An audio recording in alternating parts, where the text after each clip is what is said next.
Dans cette quatrième et dernière vidéo consacrée à l'analyse linéaire pour le bac du prologue de Gargantua de Rabelais, je vais étudier avec vous les lignes 19 à 29 du texte. Avec les lignes 19 à 29, on observe un troisième parallélisme.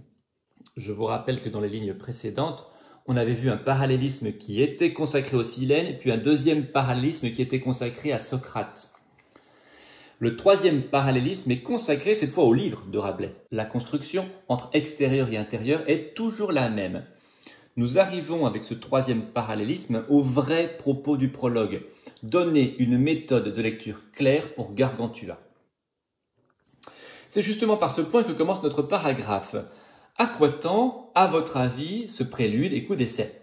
La question « à quoi tend » exprime une volonté pédagogique d'explication vis-à-vis du lecteur, tandis que ce prélude et coup d'essai désigne les lignes précédentes qui étaient, on le comprend alors, une grande métaphore destinée maintenant à être expliquée. C'est là du reste la différence entre le prologue et le reste de l'œuvre, puisque dans le reste de l'œuvre, les métaphores, les symboles ne seront plus du tout expliqués et le lecteur devra se débrouiller tout seul. À quoi tend est aussi une question rhétorique, puisque Rabelais y répond immédiatement, comme on le voit dans la corrélation « à quoi c'est que ». Cette question rhétorique est également un signe de volonté pédagogique. Enfin, l'inclusion du lecteur dans le propos permet de maintenir son attention. À votre avis, c'est que vous, mes bons disciples, le lecteur sera encore inclus par un autre élément que nous verrons plus loin.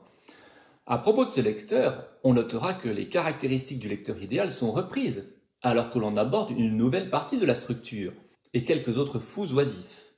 Cette expression met encore en valeur l'aspect décalé du lectorat souhaité par Rabelais. Après cette courte transition, sous forme de question, Rabelais développe donc son troisième parallélisme, cette fois-ci consacré à son œuvre. En lisant les joyeux titres de quelques livres de notre invention, la première partie du parallélisme est encore consacrée à l'extérieur, les joyeux titres, qui se trouvent donc sur la couverture, l'enseigne extérieure, ligne 23. Cet extérieur est ouvertement comique en annonce, joyeux titre, ligne 20, et en réalisation, notamment avec des titres scatologiques, fesses peintes et la dignité des braguettes. L'attitude du lecteur face à cette apparence est alors expliquée. Elle correspond à une supputation, à une hypothèse à partir de l'extérieur, de ce qu'on trouve à l'intérieur. On n'y traite que moquerie, folâtrerie et joyeux mensonge, ligne 22. C'est le pronom « y » qui désigne le contenu, on n'y traite que. On avait déjà accès au regard du spectateur sur l'apparence de l'objet ou de la personne dans la partie concernant Socrate, ligne 11. Vous n'en auriez pas donné une pelure d'oignon. Et on avait aussi une supputation sur l'intérieur de la personne et sa qualité, une pelure d'oignon. Dans la partie sur les silènes, l'avis du lecteur sur les boîtes n'était pas connu. On a donc une évolution, une précision au fur et à mesure des parties. Il faut également dire de cette attitude qu'elle est seulement possible, comme on le voit dans l'adverbe habituellement, ligne 23. Enfin, cette attitude du lecteur est directement combinée avec une double critique, mais peu virulente, à la ligne 22.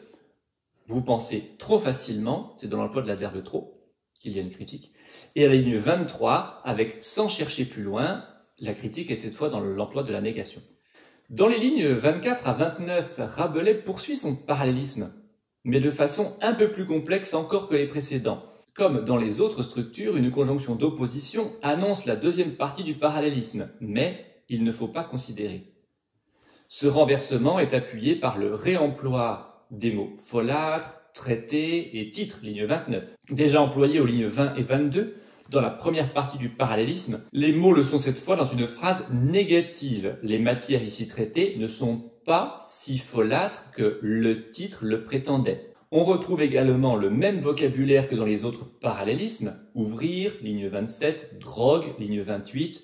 Ce dernier correspond à une métaphore filée, puisqu'on le retrouvait à la ligne 8, les drogues fines, et à la ligne 15, inappréciable drogue.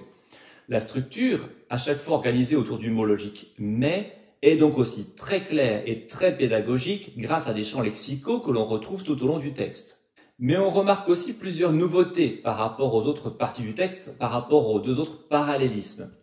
D'abord, Rabelais s'approche de plus en plus du lecteur commun, en reprenant et développant un proverbe connu de tous, « l'habit ne fait pas le moine ».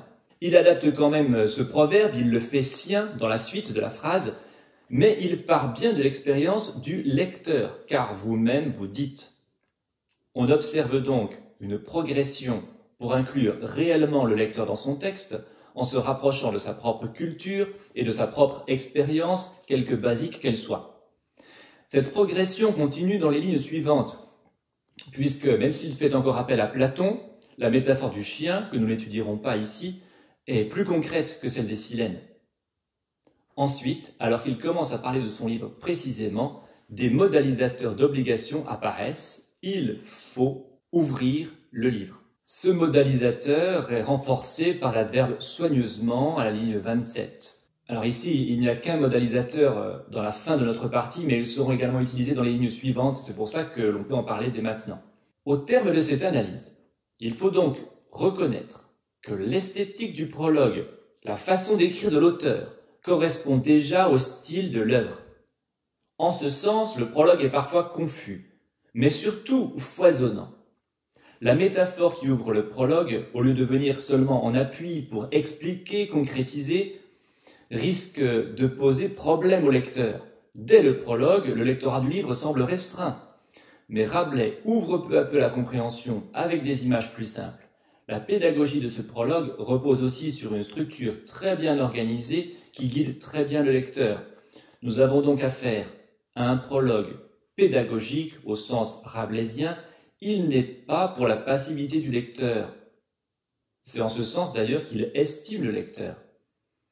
Si vous souhaitez faire, à la fin de cette conclusion, une ouverture, vous citerez n'importe quel prologue d'un autre auteur, que ce soit Molière, Victor Hugo, ce n'est pas la peine de prendre un auteur du même siècle. En tout cas, vous verrez bien que les autres prologues ou les préfaces n'ont pas du tout le même style que ce prologue de Gargantua.